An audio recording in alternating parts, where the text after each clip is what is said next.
How's it going, everybody? My name is Nick and I want to talk about the 3070 from NVIDIA. I know we just came off the presentation from AMD having to do with the new RDNA 2 line, but tomorrow is the release of the 3070, and if you're watching this video, it might be long after the actual release, but I think these reasons will still hold true.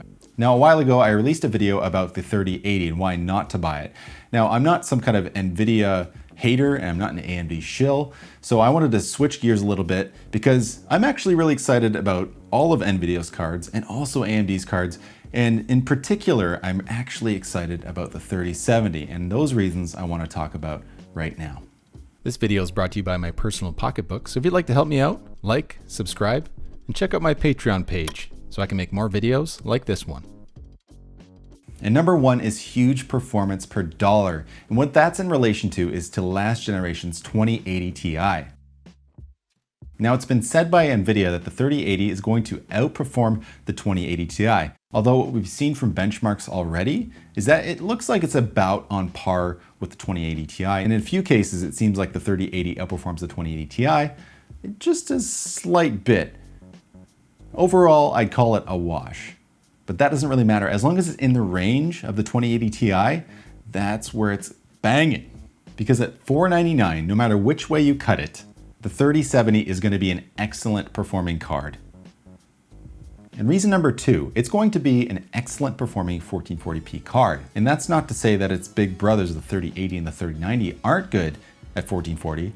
It's just that if you're not going to play 4K, you might be better off saving a little money and just going for the 3070 over the 3080 and the 3090, because the performance differences between the 3070 and its two big brothers when it comes to 1440p versus 4K is quite different.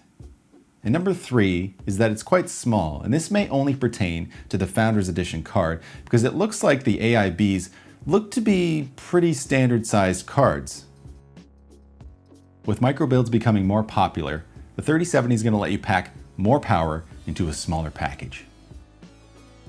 And connection to number three is number four, and that has to do with the Founders Edition card and some of the AIB models that have a flow-through design. Testing of the new 3080 and its flow-through design has already shown that it can actually cool components.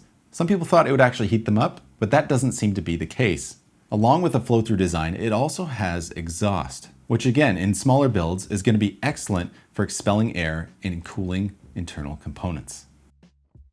And number five is productivity. And that's because the 3070 has more CUDA cores than the 2080 Ti. It packs in 5,888 CUDA cores versus the 4,352 that's in the 2080 Ti. And while not all workflow applications rely on CUDA cores, some do. And a quick note on that, if it relies on memory, well, maybe the 3070 isn't the perfect choice because it only has 8 gigabytes of GDDR6 versus the 2080 Ti's 11 or even 10 on the 3080. So that's it. That's my 5 reasons about why you should buy a 3070. It's definitely a card that's a potential buy for me, although I think I'm going to wait a bit just to see what the benchmarks show, not only for the 3070, but also what we're going to see coming down the line from AMD. But at the end of the day, if you buy a 3070 and things change drastically in a few months, it's not going to matter because you're going to have a great card in your system. By the way, I have a shout out to Jay at Jay's 2 Cents. If you want to get one though, Best Buy or Micro Center in the US or Best Buy in Canada. The FE cards are not available in Canada. He said it a couple times in his video covering the 3070.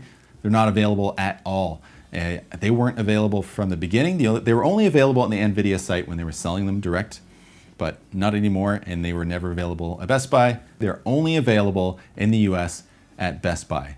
Hope you enjoyed this video, and if you'd like to help me out, like, subscribe, and if you're so inclined, please support me on Patreon. It helps the channel a lot. This has been Tech Illiterate. My name is Nick. Thanks for watching.